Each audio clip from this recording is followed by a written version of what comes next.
नमस्कार दोस्तों, मेरा नाम है आनंद और स्वागत करता हूं आप सबका मेरे YouTube चैनल पर, जहां पर आज मैं आप सबके लिए लेकर आया हूं मनोज कॉमिक्स के कैरेक्टर हवलदार बहादुर की 5वीं कॉमिक्स। इसका नाम है हवलदार बहादुर और उस्ताद पेड्रो। मैं न केवल यह कॉमिक्स आपके देखने तथा पढ़ने के लिए अपलोड कर रहा हूं, बल्कि इसके साथ ही साथ मैं इसे पढ़ता और रिकॉर्ड भी करता जा रहा हूं। तो आप इसे अगर सिर्फ सुनना चाहें तो आप वह भी कर सकते हैं। कॉमिक्स की पेजों की क्वालिटी बहुत अच्छी नहीं है, तो उसके लिए मैं आपसे एडवांस में ही माफ़ी चाहता हूं। आइए शुरू करते हैं हवलदार बहादुर और उस्ताद पेड्रो। पिछले केस में हवलदार बहादुर ने सेठ धीरेन चोपड़ा की सुपुत्री मालती चोपड़ा के अपहरणकर्ताओं को गिरफ्तार कराया था। इस कारनामे के कारण उनको पुनः नौकरी पर बहाल कर दिया गया था। यही नहीं, सेठ धीरेन चोपड़ा ने अपनी ओर से उन्हें 25,000 रुपये का नगद इनाम भी दिया, और इनाम की यही रकम हवलदार बहादुर के घर में झगड़े का कारण बनी हुई थी, क्योंकि उनकी पत्नी ने सारी रकम अपने कब्जे में ले ली थी। मैं कहता हूँ इनाम की रकम मुझे वापस कर दे, एक पाई नहीं दूंगी, वह सारी रकम मेरी है। तेरी क्यों है? क्या तूने बदमाशों को पकड़ा था? पकड़ा तो तुमने ही था, लेकिन मैं तुम्हारी पत्नी हूँ, इसलिए रकम पर मेरा हक बनता है। तेरा कोई हक नहीं बनता। शराफत से रकम लौटा दे, वरना। श्रीमती जी तुरंत बेलन उठा लाईं। वरना क्या कर लोगे? सिर फोड़ दूंगी बेलन से। तुरंत ही हवलदार बहादुर ठंडे पड़ गए। तू हिंसा पर क्यों उतर आती है भागवान? बातों से भी तो फैसला हो सकता है। फैसला तो हो चुका है। कैसा फैसला? यही कि उस रकम से मैं अपने लिए गहने खरीदूंगी और एक साड़ी लूंगी, पूरे 5,000 की।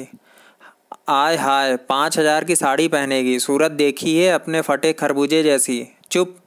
पत्नी इतनी जोर से चिल्लाई कि हवलदार बहादुर कांप कर रह गए। तुमने मुझे फटा खरबूजा कहा? अब तो उस रकम में से तुम्हें एक कुछ नहीं मिलेगा। पहले मैंने सोचा था कि जब अपने लिए साड़ी खरीदने जाऊंगी तो तुम्हारे लिए भी 2 कच्छे और बनियान खरीदूंगी, लेकिन अब नो कच्छा नो बनियान, समझे? बाढ़ में गए कच्छे और बनियान। मुझे यह बता कि तू इतनी कीमती साड़ी और गहनों का क्या करेगी? दावत में पहन कर जाऊंगी। सेठ रामलाल की जी के यहाँ एक बड़ी पार्टी होने जा रही है। उनकी पत्नी ने मुझे भी बुलाया है। वहाँ सब स्त्रियाँ कीमती कपड़े और गहने पहन कर आएंगी। मैं भी 5,000 की साड़ी पहन कर जाऊंगी। इससे तुम्हारा ही नाम होगा। सब यही तो कहेंगे, देखो हवलदार बहादुर की पत्नी कितनी जम रही है। इससे बातों में जीतना मुश्किल है, और अगर गुस्सा किया तो यह बेलन से पीट देगी। इसलिए अब 25,000 की रकम को भूल जाना ही बेहतर है। ठीक है, जो मर्जी तेरी, जो मर्जी आए वो कर। 2 दिन बाद सेठ रामलाल जी की कोठी पर। आओ बहन। आ तो गई हूँ, लेकिन और कोई मेहमान नज़र नहीं आ रहा है। तुम जरा जल्दी आ गई बहन। पार्टी 8 बजे शुरू होनी है। क्या करती? यह साड़ी और गहने पहनने के बाद मुझसे घर में रुका ही नहीं गया। ड्राइंग रूम में आने के बाद, तुम यहाँ बैठो बहन, मैं ज़रा नहाने जा रही हूँ। तब तक तुम चाय पियो। दूसरे मेहमान भी थोड़ी देर में आने शुरू हो जाएंगे। उधर कोठी के गेट पर एक वैन आकर रुकी। किससे मिलना है आपको? जरा इसे बताओ हमें किससे मिलना है। अगले ही क्षण ढिशुम! आह! बेहोश दरबान को उठाकर उन्होंने कोठी के लॉन में लापटका। सेठ की पत्नी के अलावा घर में 2 नौकर और होंगे, उन्हें भी बेहोश कर दो। तभी भीतर से एक नौकर बाहर निकला। ए, कौन हो तुम? उत्तर उसे कुछ इस प्रकार मिला। धाड़! आह! ताड़! यह भी बेहोश हो गया है। आह! शोर सुनकर दूसरा नौकर बाहर आया, लेकिन ढिशुम! उफ! चलो अब सेठ की पत्नी को देखते हैं। चारों बदमाश एक साथ ड्राइंग रूम में प्रविष्ट हुए। यही है सेठ की पत्नी। आई! एक बदमाश झपटा। आवाज़ निकाली तो जान से हाथ धो बैठोगी। इसका मुंह बांध लो और बाहर ले चलो। बदमाशों ने हवलदार बहादुर की पत्नी को कुछ बोलने का अवसर ही नहीं दिया था। गर्र गर्र। फिर उसे धकेल कर गेट पर खड़ी वैन तक ले लाया गया। चलो बैठो अंदर। हवलदार बहादुर की पत्नी को वैन में बिठाकर बदमाश रवाना हुए। रास्ते में, मिसेज रामलाल, हम आपको कोई नुकसान नहीं पहुंचाएंगे। हमने आपका अपहरण इसलिए किया है ताकि आपके पति से फिरौती की रकम वसूल कर सकें। मिसेज रामलाल! ओह, यह तो मुझे सेठ जी की पत्नी समझ रहे हैं। ये मेरा मुंह खोलें तो इन्हें सच्चाई बताऊं।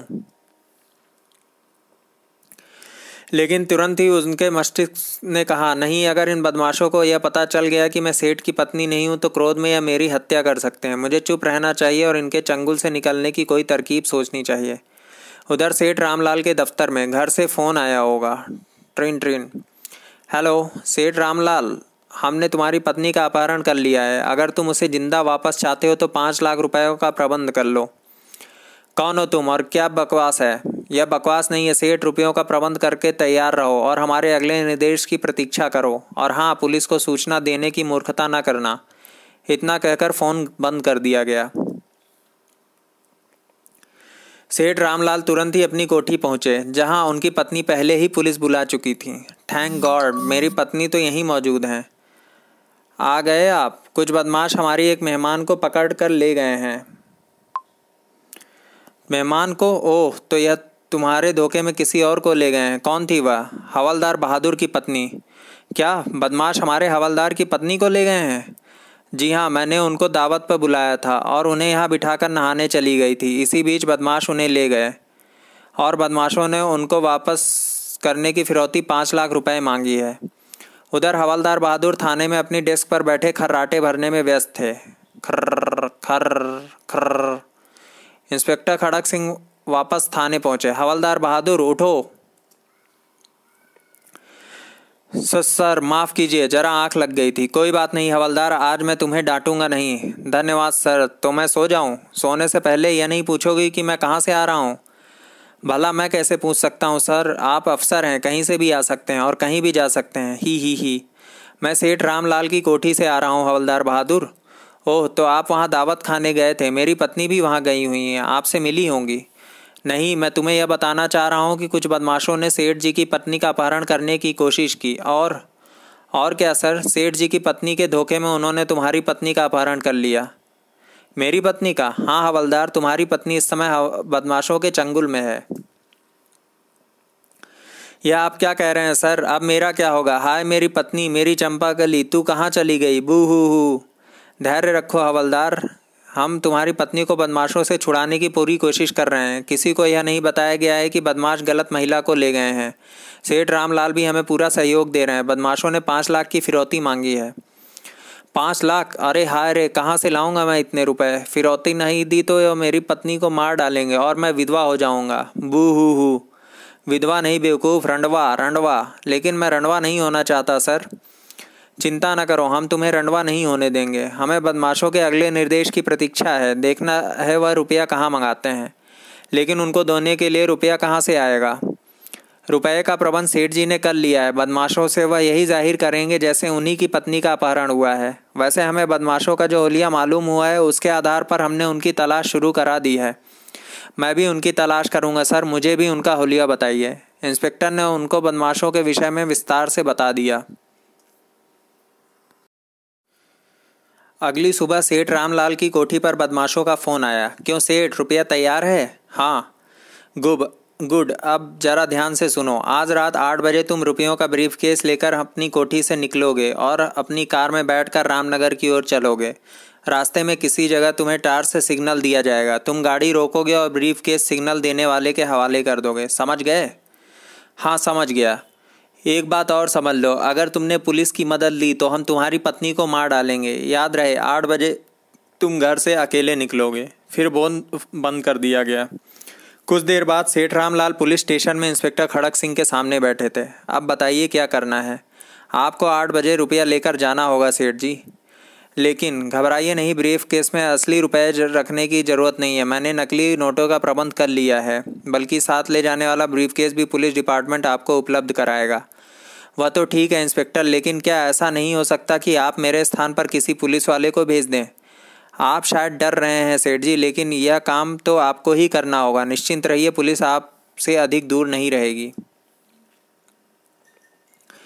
फिर भी मुझे डर लग रहा है इंस्पेक्टर साहब। नकली नोट पाकर बदमाश मुझे गोली भी मार सकते हैं। अतः बेहतर यही है कि आप मेरी जगह हवलदार बहादुर को भेजिए, क्योंकि अपहरण होने वाली महिला उसी की पत्नी है। लेकिन उसका अपहरण आपकी कोठी से हुआ है और आपकी पत्नी के धोखे में हुआ है। इसलिए आपका यह फ़र्ज है कि हवलदार बहादुर की पत्नी को छुड़ाने में आप हमारा सहयोग करें। ठीक है इंस्पेक्टर साहब। उधर हवलदार बहादुर पूरे शहर में घूम घूम कर बदमाशों को तलाश कर रहा थे। हवालात में बंद करके सड़ा दूंगा सालों को, एक एक को देख लूँगा। लगता है हवलदार पागल हो गया है। हो क्या गया है? वह तो है ही पागल। इधर आओ तुम दोनों। क्या बात है जी? क्या हमसे कोई गलती हो गई हुजूर? हुजूर के बच्चे, मुझे पागल किसने कहा? इसने कहा था साहब। नहीं, इसी ने कहा था। हवालात में बंद करके सड़ा दूंगा सालों। माफ़ी सरकार, दया हुजूर। अच्छा ठीक है, मैं तुम्हें माफ़ करता हूँ, लेकिन जो भी मैं पूछूँ उसका ठीक ठीक उत्तर देना। पूछिए सरकार। मुझे एक ऐसी अपराधी की तलाश है जिसका कद 6.5 फुट लंबा है और उसके गाल पर पुराने घाव का लंबा निशान है। इस क्षेत्र में बहुत से अपराधी रहते हैं। क्या तुम में से किसी ने मेरे बताए हुए हुलिये के व्यक्ति को कभी देखा है? दोनों बंदे भी सोच में पड़ गए। फिर एक बोला, ऐसा व्यक्ति हमारे इलाके में तो नहीं है, लेकिन इस हुलिये के व्यक्ति को मैंने पुरानी हवेली के पास देखा था। पुरानी हवेली? पुरानी हवेली शहर के निकास पर है हवलदार साहब। मेरा उस हवेली के सामने से अक्सर गुजरना होता है। मैंने कई बार उस व्यक्ति को वहाँ देखा है जैसा आपने बताया है। फिर तो मुझे उस हवेली को जाकर देखना चाहिए, लेकिन वहाँ जाने से पहले मुझे अपना हुलिया बदल लेना चाहिए। पुलिस की वर्दी में जाना उचित नहीं होगा। हवलदार को सोच में डूबा देखकर वह दोनों बंदे वहाँ से खिसक लिए थे। उधर शाम 8 बजे सेठ रामलाल पुलिस द्वारा दिए गए ब्रीफकेस लेकर अपनी कोठी से निकले। इंस्पेक्टर ने कहा था कि वह मुझसे अधिक दूर नहीं रहेगा। सड़क पर आते ही उन्हें इंस्पेक्टर खड़क सिंह नजर आ गया। इंस्पेक्टर? अब सेठ जी संतुष्ट थे। इंस्पेक्टर पीछे आ रहा है, इसलिए अब मुझे कोई खतरा नहीं है। इंस्पेक्टर खड़क सिंह काफ़ी दूरी रखकर सेठ जी के कार का पीछा कर रहा था। रामनगर के रास्ते में जगह जगह पुलिस के आदमी छुपे हुए हैं। वह बदमाश जैसे ही सेठ की गाड़ी रोकेंगे उन्हें धर दबोचा जाएगा। रामनगर जाने वाली सड़क के दोनों ओर चट्टानों का सिलसिला फैला हुआ था। बदमाश उन्हीं चट्टानों में कहीं छुपे हुए होंगे। सेठ जी काफ़ी चौकन्ने रहकर गाड़ी ड्राइव कर रहे थे। मैं रामनगर के निकट पहुंचने वाला हूं, लेकिन अभी तक किसी ने सिग्नल नहीं दिया। रामनगर शहर में प्रविष्ट होकर सेठ ने चाय के एक स्टॉल के निकट गाड़ी रोकी। बदमाशों ने सिग्नल क्यों नहीं दिया? क्या उन्हें कुछ शंका हो गई है? कुछ ही मिनट बाद इंस्पेक्टर खड़क सिंह की गाड़ी भी पहुंच गई। इंस्पेक्टर भी आ गया है। क्या हुआ सेठ जी? किसी ने रुकने का सिग्नल ही नहीं दिया। तो आप तुरंत वापस रवाना हो जाइए, शायद वापसी में सिग्नल मिले। ओके। लेकिन वापसी में भी कहीं रुकने का सिग्नल नहीं मिला था। शायद बदमाशों ने मेरे साथ मजाक किया है। सेठ जी जैसे ही अपनी कोठी में प्रविष्ट हुए, फोन की घंटी बजी। ट्रीन ट्रीन। हेलो, सेठ रामलाल। सेठ जी ने तुरंत पहचान लिया, यह उसी बदमाश की आवाज़ है। मैं अभी रामनगर से वापस आ रहा हूँ मिस्टर। अगर तुम्हें सामने नहीं आता था तो मुझे वहाँ भेजने का मजाक क्यों किया? यह मजाक नहीं था सेठ, बल्कि रिहर्सल थी। हम यह देखना चाहते थे कि तुमने पुलिस का साथ मिलकर कोई जाल तो नहीं फैलाया हुआ। फिर क्या देखा तुमने? हम पूरी तरह संतुष्ट नहीं हैं। कल दिन में तुम्हें फिर फ़ोन करेंगे और हमारा फ़ोन सुनने के बाद 5 मिनट के अंदर अंदर तुम्हें रुपया लेकर हमारे बताए हुए स्थान के लिए निकलना होगा। इतना कहकर फ़ोन बंद कर दिया गया। उधर हवलदार बहादुर देहाती व्यक्ति का हुलिया बनाए पुरानी हवेली के सामने एक पेड़ पर चढ़े बैठे थे। सारी रात हो गई इस पेड़ पर बैठे, लेकिन अभी तक वह बदमाश नज़र नहीं आया। लेकिन इस हवेली में कुछ रहस्यमय लोग ज़रूर रहते हैं। रात भर यहाँ लोगों का आना जाना लगा रहा है। तभी हवेली से 2 व्यक्ति बाहर निकले। यह तो इधर ही आ रहे हैं। वह दोनों उसी पेड़ के नीचे आकर रुक गए। उस्ताद पेड्रो तो कल शाम से लौटे ही नहीं। कहकर गए थे कि माल पैक कराने के लिए कुछ मज़दूरों को भेजेंगे, लेकिन न कोई मज़दूर आया न ही खुद आए। उस्ताद पेड्रो जिस काम के लिए गए हुए हैं वह काफ़ी खतरे वाला है और मुश्किल काम है। शायद इसीलिए मज़दूर भेजने की बात वह भूल गए हैं। लेकिन हमारा काम तो मज़दूरों के बिना रुका हुआ है। ख्याल मैं खुद जाकर कुछ मज़दूर पकड़ लाता हूँ। शाम तक माल पैक न हुआ तो मुश्किल हो जाएगी। यह ठीक है, तुम जाकर मज़दूर ले आओ, मैं हवेली में ही रुकता हूँ। उन दोनों के जाने के बाद यह उस्ताद पेड्रो कौन है और वह दोनों किस माल को पैक करने की बात कर रहे थे? फिर हवलदार ने सोचा, मुझे मज़दूर बनकर हवेली में जाना चाहिए। अगर मेरी चंपाकली को इन्हीं लोगों ने अपहरण किया है तो वह यहीं होगी। मैं आ रहा हूँ चंपाकली। फिर वह सीधे हवेली में प्रविष्ट हो गए। यहाँ तो कोई बंदा दिखाई नहीं दे रहा है। तभी, ओए कौन है तू? मैं मज़दूर हूँ जी, उस्ताद पेड्रो ने भेजा है। ओह, उस्ताद ने भेजा है? और उसने हवलदार को हवेली के भीतर एक हाल में पहुँचा दिया। कौन है यह? मज़दूर है खलीफा, उस्ताद पेड्रो ने भेजा है। तुम्हें उस्ताद पेड्रो ने भेजा है? हाँ जी, उन्होंने कहा था यहाँ कुछ माल की पैकिंग वगैरह होनी है। लेकिन तुम अकेले क्यों आए हो? उस्ताद को तो 8-10 मज़दूर भेजने थे। मुझे कुछ पता नहीं बाबूजी। कल शाम उस्ताद पेड्रो मुझे शहर में मिले थे और यहाँ का पता बताकर कहा था कि सुबह यहाँ पहुँच जाऊँ, मुझे काम मिल जाएगा। अच्छा ठीक है गोगा, इसे ऊपर हॉल में पहुँचा दो और पोटियाँ ठोकने के काम पर लगा दो। गोगा के साथ ऊपर जाते हुए हवलदार ने हवा में तीर चलाया। सेठ रामलाल की पत्नी को भी यहीं कैद कर रखा है ना? हाँ, अर तुम यह कैसे जानते हो? हाँ कहने के बाद गोगा बुरी तरह चौंका था। मुझे उस्ताद पेड्रो ने बताया था कि यहाँ सेठ की पत्नी को बंदी बनाकर रखा गया है, तो मैं अपनी चंपाकली को ढूंढने में सफल हो गया हूँ। ऊपर वाले हॉल में पहुँचकर यह पेटियाँ ठोकनी है तुम्हें। हवलदार ने चारों ओर नज़र घुमाई। चरस, तो यह धंधा चल रहा है यहाँ। चरस के पैकेट बनाए जा रहे हैं, फिर इन्हें पेटियों में पैक करके यहीं भेजा जाएगा। क्या सोच रहे हो? कुछ नहीं। तो फिर काम शुरू कर दो। दोपहर तक 25 पेटियाँ तैयार हो जानी चाहिए। हवलदार को काम पर लगाने के बाद गोगा नीचे पहुंचा। खलीफा, मुझे कोई गड़बड़ लगती है। कैसी गड़बड़ बे? यह नया मजदूर सेठ की पत्नी के बारे में पूछ रहा था। क्या? उधर गोगा के जाने के बाद तुम लोग यहाँ कब से काम कर रहे हो भाइयों? यहाँ आपस में बात करने की इजाज़त नहीं है, चुपचाप अपना काम करो। इन लोगों से कुछ जान लेना मुश्किल है, मुझे खुद ही चंपाकली को तलाश करना होगा। ठक ठक। कुछ देर बाद हवलदार ने हथौड़ी नीचे रखी और दरवाजे की ओर बढ़े। कहाँ जा रहे हो तुम? सूसू।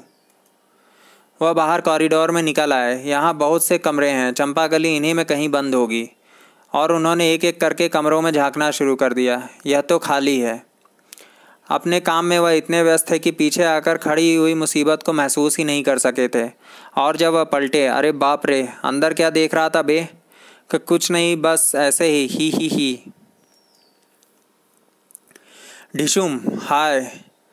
सच बता, कौन है तू, और तुझे कैसे पता चला कि सेठ की पत्नी यहाँ कैद है? मुझे उस्ताद पेड्रो ने बताया था। झूठ बोलता है सारे, तू जरूर पुलिस का जासूस है। नहीं जी, मैं तो मजदूर हूँ। इसको मेरे हवाले कर दो खलीफा, साले की इतनी ठुकाई करूँगा कि सच सच बता देगा। नहीं गोगा, इससे हम उस्ताद पेड्रो के आ जाने पर ही निपटेंगे। फिलहाल इसे भी उसी कमरे में बंद कर दो जहाँ सेठ की पत्नी कैद है। चल बे, चलो प्यारे, मैं तो खुद अपनी चंपाकली के दर्शन करने के लिए बेचैन हूँ। गोगा ने हवलदार को एक कमरे में धकेल कर बाहर से दरवाज़ा बंद कर दिया। धाड़। तुम? चंपाकली, आखिर मैंने तुझे ढूंढ ही लिया। तू मुझे छोड़कर यहाँ क्यों आ गई? मैं खुद नहीं आई जी, यह बदमाश पकड़ लाए मुझे सेठानी के धोखे में। मैंने तो तुझे पहले भी मना किया था कि 5,000 की साड़ी और 20,000 के गहने मत पहनना, मगर तुझे तो सेठानी बनने का शौक़ था ना। यह बात छोड़ो जी, और बताओ कि तुम यहाँ कैसे पहुँचे? क्या यह लोग तुम्हें भी पकड़ कर लाए हैं? मुझे कोई नहीं पकड़ सकता, मैं तो तुझे ढूंढता हुआ यहाँ तक पहुँचा हूँ।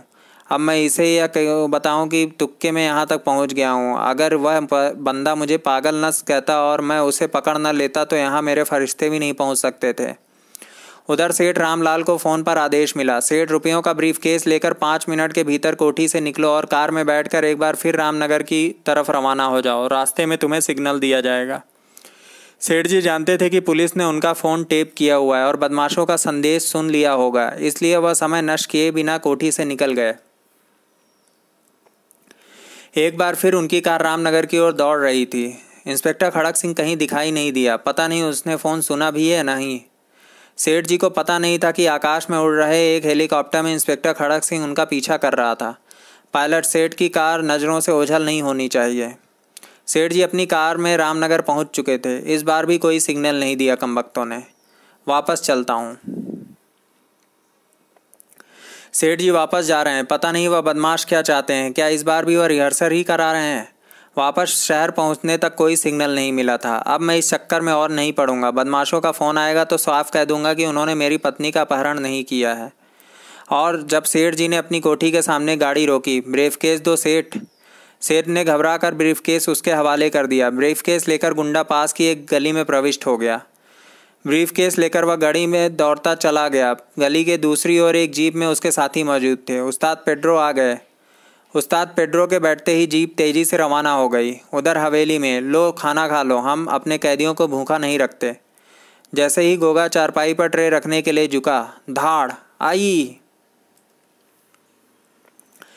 यह क्या कर दिया भगवान, उसकी तो खोपड़ी फूट गई है। जो काम तुम्हें करना चाहिए था मैंने कर दिखाया। अब इसकी बंदूक उठा लो।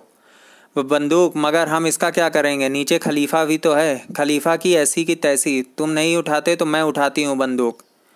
अब चुपचाप मेरे पीछे चले आओ। सीढ़ियाँ उतरकर वह नीचे हॉल में पहुँचे। ओए, यह बंदूक गोगा कहाँ है?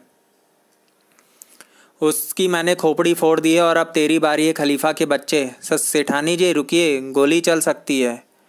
तभी, यह क्या हो रहा है? उस्ताद पेड्रो, मुझे बचाओ, बंदूक फेंक दो सेठानी, अब हमारा आपसे कोई झगड़ा नहीं है। नहीं चंपा कली, बंदूक मत फेंकना। तू कौन है बे? यह हवलदार बहादुर सिंह है और मैं इनकी पत्नी हूँ। सेठानी के धोखे में तुम लोग मुझे पकड़ लाए थे गधो। ओह! उस्ताद पेड्रो की आंखें आश्चर्य से फैल गईं। अगर तुम सेठ की पत्नी नहीं हो तो उसने मुझे 5 लाख रुपए क्यों दिए? ब्रीफ केस खोल कर देखो उस्ताद, सेठ ने शायद हमें धोखा दिया है। तभी धाएं, उफ! कोई अपनी जगह से नहीं हिलेगा। लेकिन हम तो हिल सकते हैं ना सर। ही। तुम कैसे यहाँ पहुँच गए हवलदार? अपनी पत्नी को तलाश करते हुए पहुँचे हैं साहब। यह बदमाश सिर्फ लोगों का अपहरण ही नहीं करते बल्कि चरस का धंधा भी करते हैं। मैं इनको गिरफ्तार करने ही वाला था कि आप आ गए। लेकिन तुम यहाँ पहुँचे कैसे इंस्पेक्टर? ब्रीफ केस प्राप्त करने की तुमने तरकीब तो अच्छी लड़ाई थी। कोई सोच भी नहीं सकता था कि 2 बार रामनगर तक दौड़ाने के बाद तुम सेठ जी की कोठी के बाहर ही ब्रीफ केस उचक लोगे। लेकिन हमने भी कच्ची गोलियां नहीं खेली थी। हमने ब्रीफ केस में एक ट्रांसमीटर छुपा दिया था और उसमें भरे रुपए भी निकली हैं। ट्रांसमीटर के सिग्नल द्वारा ही हम तुम्हारा पीछा करते हुए यहाँ पहुँचे हैं। और मैं तो सिर्फ अपनी चंपा किली की खुशबू सूंघता हुआ ही यहाँ तक पहुँचा हूँ। चुप रहो जी। हा। समाप्त। इसके साथ ही हवलदार बहादुर की यह 5वीं कॉमिक्स भी समाप्त होती है। आशा करता हूँ आपको यह वीडियो भी पसंद आया होगा। अगर आपको यह वीडियो पसंद आए तो प्लीज़ इसे लाइक कीजिए तथा शेयर कीजिए तथा इसके साथ ही साथ मेरे चैनल को भी सब्सक्राइब कीजिए, जिससे आपको फ्यूचर में भी पोस्ट होने वाली वीडियोज़ के अपडेट मिलते रहें। चलिए मिलते हैं अगली कॉमिक्स तक। बाय।